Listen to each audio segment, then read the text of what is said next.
Mientras en Cádiz se festeja la promulgación de la Constitución y de las nuevas instituciones que van a limitar los poderes del rey, en Badajoz se preparan para la gran ofensiva aliada.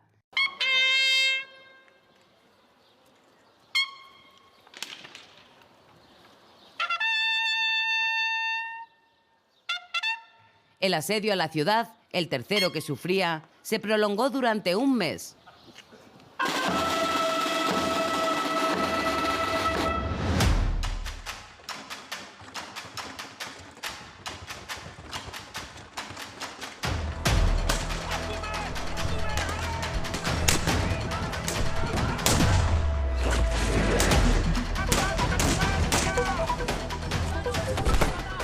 Lo que se suponía iba a ser un acto de liberación del pueblo pacense se convirtió en uno de los más terribles episodios de la Guerra de la Independencia española.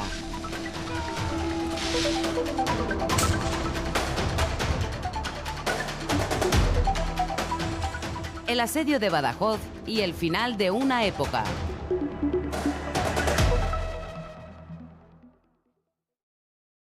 En 1812, los ejércitos aliados, compuestos por españoles, portugueses e ingleses, preparan la toma de Badajoz, que estaba bajo dominio francés.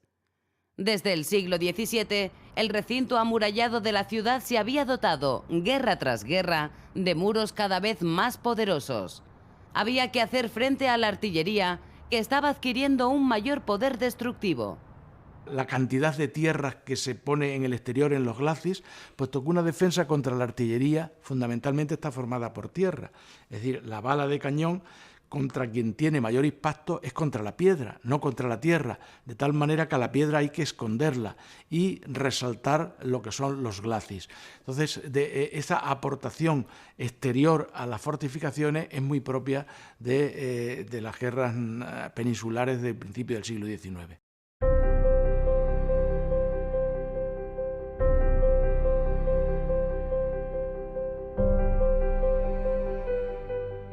Las fortificaciones abaluartadas fueron conociendo añadidos a sus estructuras para mejorar sus defensas. En Badajoz todavía se conservan las galerías de fusileros.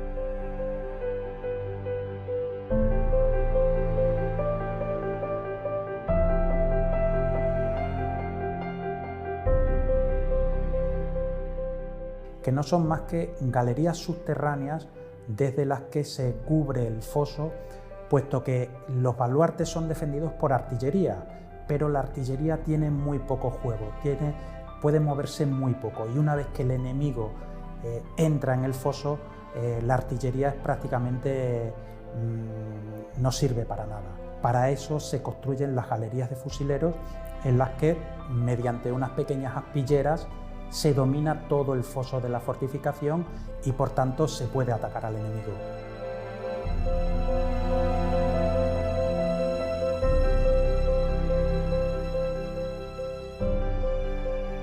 En el caso de Badajoz, además, estas galerías de fusileros solamente entraron en combate durante los asedios de 1812. La galería de fusileros del baluarte de San Pedro fundamentalmente, únicamente entró en combate durante el asalto de las tropas británicas de 1812.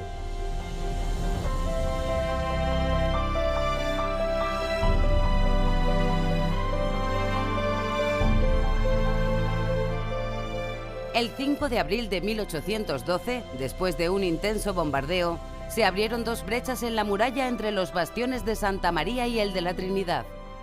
Los 25.000 soldados del ejército aliado se lanzaron al asalto de Badajoz, que estaba defendida por 5.000 franceses. Los vecinos de los alrededores de la ciudad se prepararon para contemplar un espectáculo dantesco. El asalto final del 6 de abril fue seguido en las colinas por muchísima gente que habían venido de los pueblos limítrofes, incluso de Portugal. Era un espectáculo.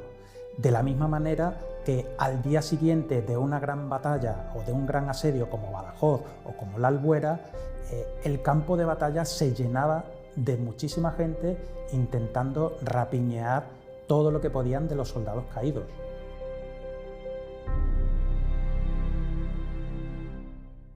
En una operación suicida, El duque de Wellington envió a sus tropas inglesas de asalto, que se precipitaron por la brecha de la fortificación.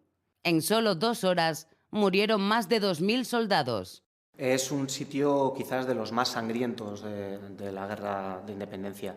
Las tropas de élite británicas se lanzaron al combate, abrieron una brecha y esa brecha fue defendida por los franceses con un fuego muy importante de artillería y de fusilería, provocando muchísimas bajas entre los británicos. A pesar de ello, los británicos siguieron empujando y consiguieron penetrar en las líneas francesas, que se vieron obligados a retirarse.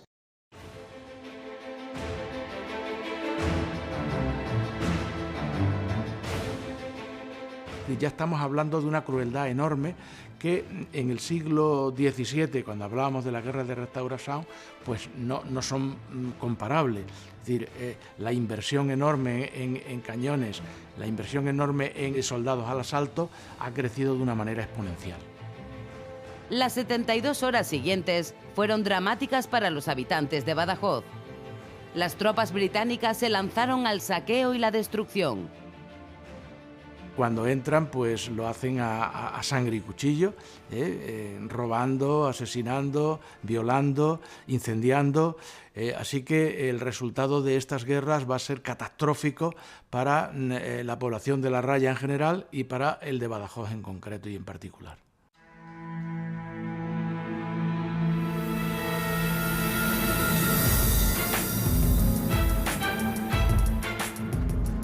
Tras la toma de Badajoz, el ejército aliado avanzó hacia el interior de España. Al tiempo, Napoleón retiró una parte de sus tropas de la península para integrarlas en el gigantesco ejército con el que pretendía invadir Rusia. Esto fue aprovechado por los aliados y las guerrillas, que en sucesivas batallas y escaramuzas fue empujando al invasor más allá de los Pirineos.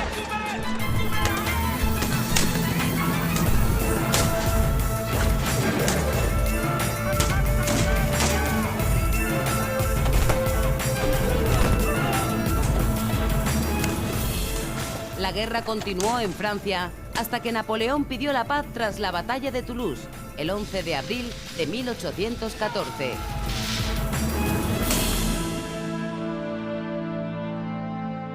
En sus memorias, el emperador se refirió así a la guerra en España.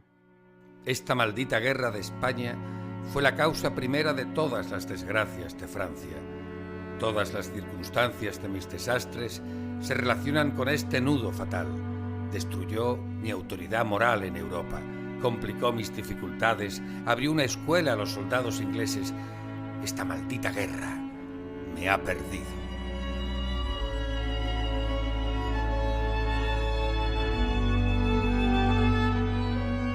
Tras la expulsión de los franceses, muchos españoles simpatizantes con el reinado de José I, llamados afrancesados, tienen que exiliarse.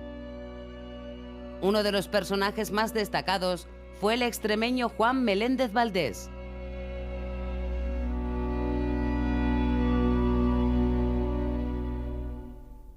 Él se ha beneficiado no solamente de cargos políticos con José I, sino que ha ingresado en la Real Academia Española, algunos reconocimientos desde un punto de vista de personaje de la cultura, ¿no? Y todo eso se viene abajo, toda esa buena fortuna, por así decir, de Meléndez en ese momento, como reconocimiento de su valía intelectual, se abate por completo y se viene abajo en el exilio.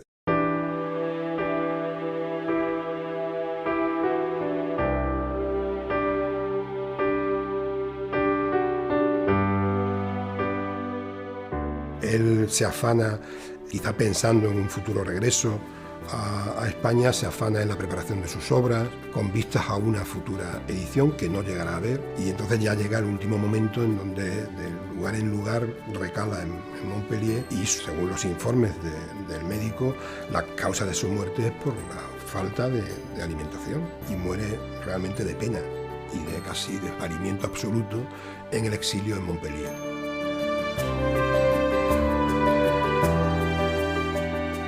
Las simpatías que Meléndez Valdés mostró por las ideas reformistas de la Revolución Francesa coincidían con la ideología progresista de los liberales españoles que habían proclamado la Constitución de Cádiz.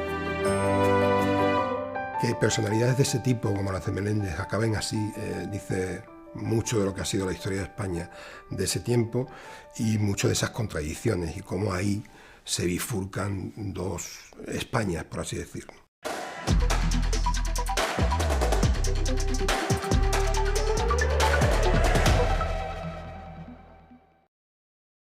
En 1814 regresa a España Fernando VII. Fernando VII es el último rey absolutista que tiene la historia de España. Era un hombre básicamente mezquino, no era torpe y le tocó vivir en la historia de España un papel muy triste.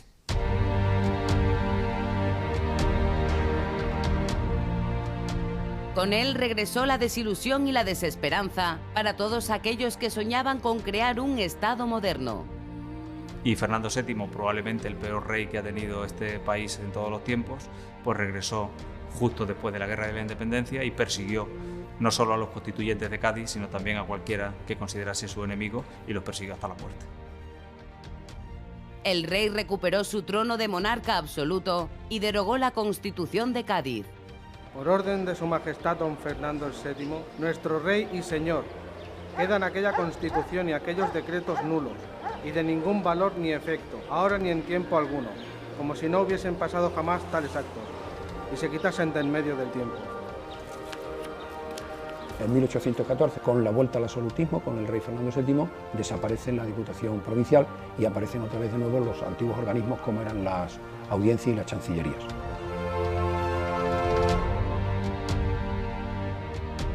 Cuando en mayo de 1814 se produce la vuelta al poder de Fernando VII, como buen monarca absoluto que era, pues una de las primeras disposiciones que toma fue la de ordenar la detención, encarcelamiento y sometimiento a un juicio que en realidad iba a ser prácticamente una mera pantomima a todos aquellos liberales que en los años anteriores habían defendido la monarquía moderada, la monarquía templada, la monarquía parlamentaria. El rey prohibió el regreso del pacense Manuel Godoy, el hombre que había dirigido España durante 16 años.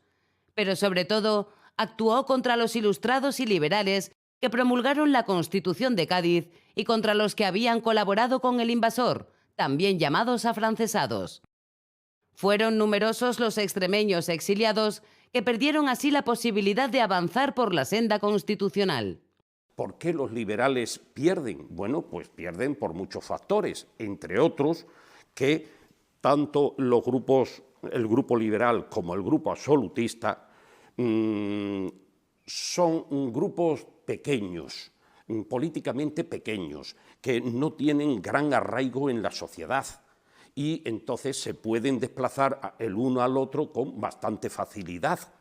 España es un país básicamente agrario en aquel momento y el campesinado está un poco a lo que les digan. Todos los españoles tienen libertad de escribir, imprimir y publicar sus ideas políticas sin necesidad de licencia.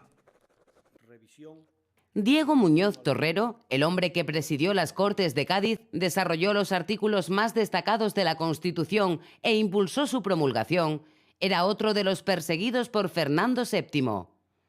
Después de ese juicio acabó siendo condenado a un exilio forzoso y la obligación de partir hacia un convento en la provincia de La Coruña, el convento de Herbón, donde permaneció prácticamente los 6 años siguientes dedicados a la lectura, al estudio, a la oración, a la propia vida religiosa, pero naturalmente, aunque fuera en un centro religioso, entendido como una cárcel, como si fuera una cárcel forzada, ¿no?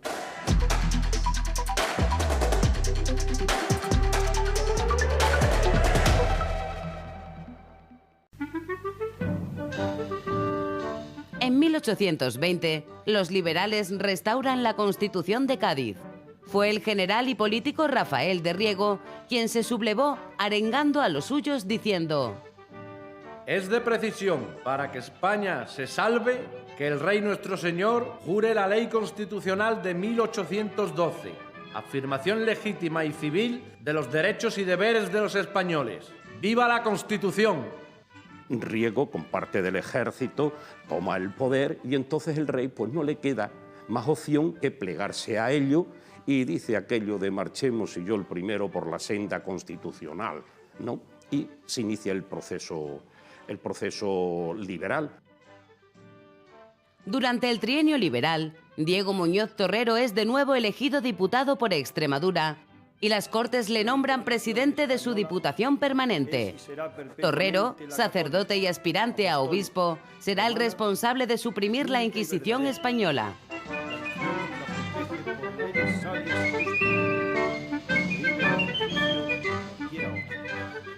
El emeritense José María Calatrava, que había participado activamente en la redacción de la Constitución, es puesto en libertad y nombrado ministro de Gracia y Justicia. En estos 3 años se impulsa la construcción del Estado liberal y con él se promueve una nueva división de España que estará formada por 52 provincias.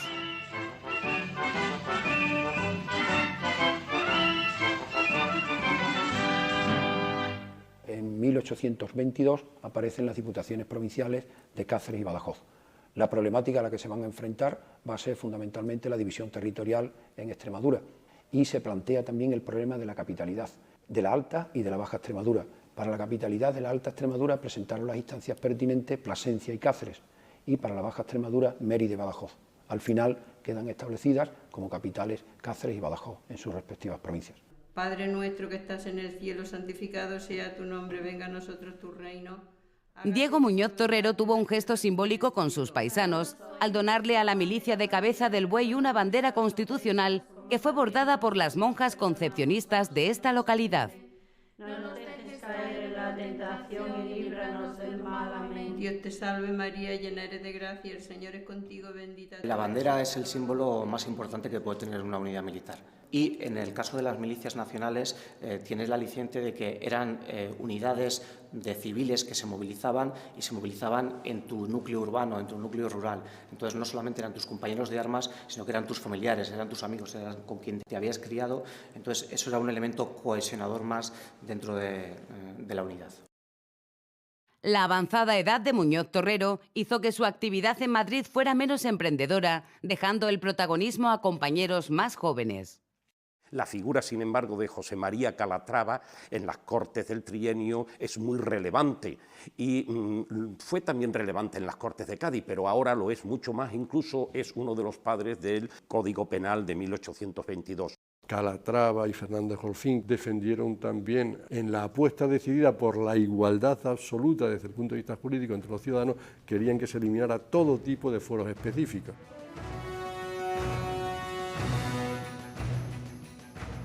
En 1823, Fernando VII conspira para recuperar el poder de rey absoluto. Con la ayuda de la Santa Alianza, creada por varios reyes europeos para combatir las ideas liberales, el ejército de los 100.000 hijos de San Luis invadió España. Para hacer frente a esa invasión, se nombró ministro de Guerra al general Francisco Fernández Golfín, otro destacado diputado de las Cortes de Cádiz. Cuando termina el trienio liberal, las cosas cambian, porque es que podríamos decir que llueve sobre mojado. Son reincidentes los liberales, no solo han puesto en duda el absolutismo de Fernando VII en las Cortes de Cádiz, sino que ahora lo han vuelto a poner en duda. La violencia de la represión es mucho mayor.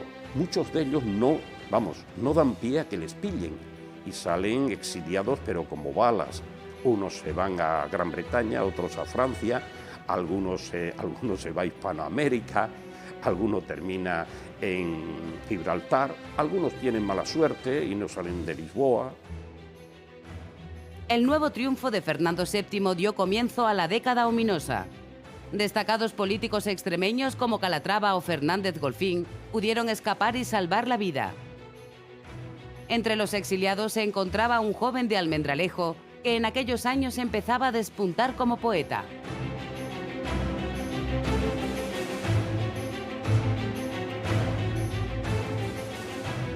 José de Espronceda escribe a La Patria, donde denuncia la represión y la crisis social y política que vive España. Cuán solitaria la nación que un día poblara inmensa gente.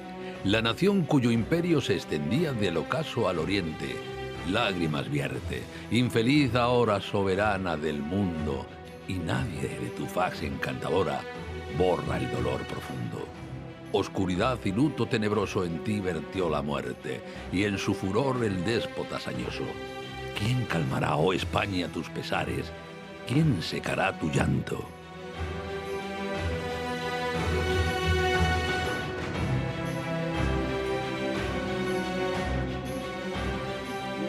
La peor parte de aquel trágico exilio se la llevó Diego Muñoz Torrero.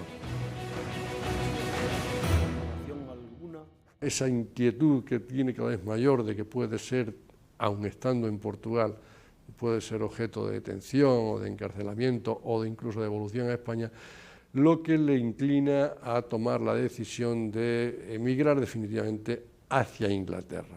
Y esa salida hacia Inglaterra desde Campomayor en Portugal solo podía producirse naturalmente a través de un núcleo portuario como era el de Lisboa. Y allí efectivamente sí es detenido por las tropas miguelistas y encarcelado en la Torre de San Julián de la Barra.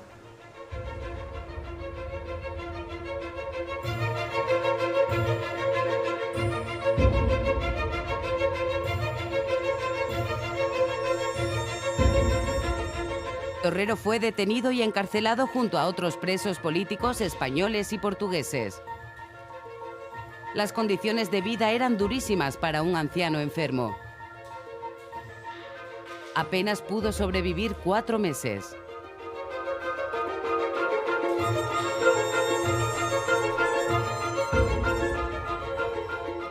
Existia problema de salubridade, muita umidade ascensional que corroía as paredes, que corroía as tarimbas.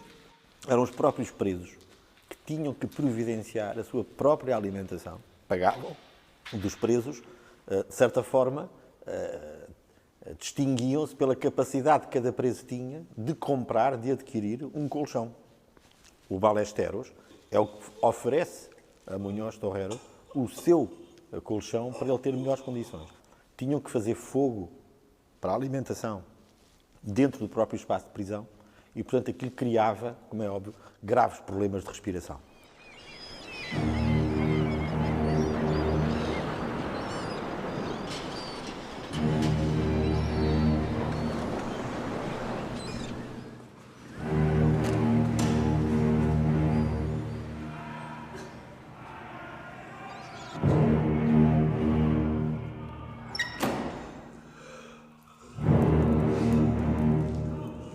Diego Muñoz Torrero consiguió escribir al gobierno portugués y español quejándose de las inmundicias de la cárcel.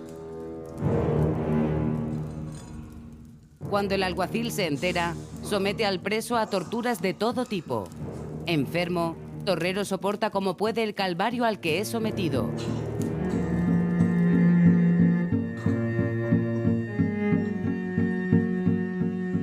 El cura no volverá a protestar.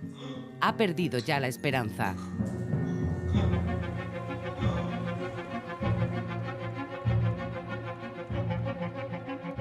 Violento governador impede que o pároco daqui da Fortaleza seja conduzido à presença de Muñoz Torrero para lhe dar a extrema unção. Ele é impedido, os próprios médicos não providenciaram quase qualquer tipo de tratamento. E o óbito de Muñoz Torrero é registado no dia 16 de março, às 3 horas da manhã. Portanto, ele morreu sem qualquer tipo de assistência religiosa ou médica.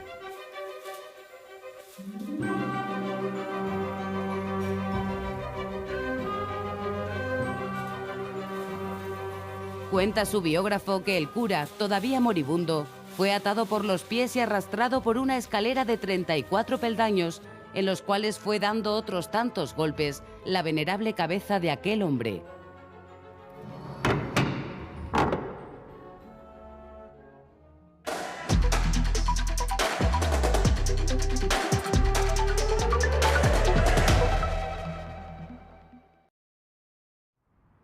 A pesar de los esfuerzos de Fernando VII por sepultar la Constitución de 1812, esta supuso un punto de inflexión y el principio del fin de la monarquía absoluta en España, que dio paso a un Estado más moderno. Que la Constitución del 12 es la madre de prácticamente todas las constituciones americanas. Fue constitución como tal en reinos europeos, como en el Piamonte o en Nápoles, o que fue influencia para otras constituciones europeas, o incluso se tomó como borrador en Rusia por algunos constitucionalistas monárquicos. Quiero decir con esto que la Constitución de 1812 no es una cosa que se hizo en España y se quedase para los españoles, sino que su influencia en el mundo es importantísima, y sobre todo en el mundo iberoamericano. A nossa Constituição Liberal de 1822 vai beber à Constituição de Cádiz os seus principais ensinamentos, e fundamental, que era também o mote de Torrero, que é a soberania nacional. Por um lado, a soberania nacional, a liberdade de imprensa e a restrição, de alguma forma, o controle do exercício do poder régio através das cortes.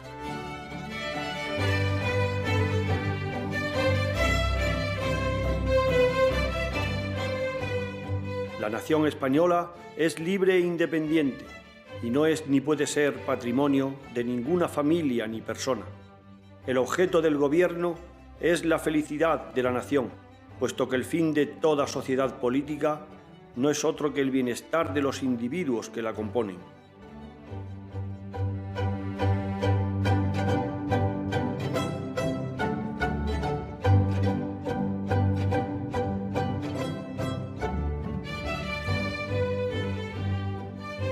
En 1831, el general Torrijos y un grupo de liberales intentaron restaurar la Constitución de Cádiz. Fueron fusilados por orden de Fernando VII. Entre los ajusticiados se encontraba el almendralejense Fernández Golfín. Su paisano, José de Espronceda, denunció aquel trágico episodio. Españoles, llorad, mas vuestro llanto lágrimas de dolor y sangre sean, sangre que ahogue a siervos y opresores. Y los viles tiranos, con espanto siempre delante amenazando, vean alzarse sus espectros vengadores.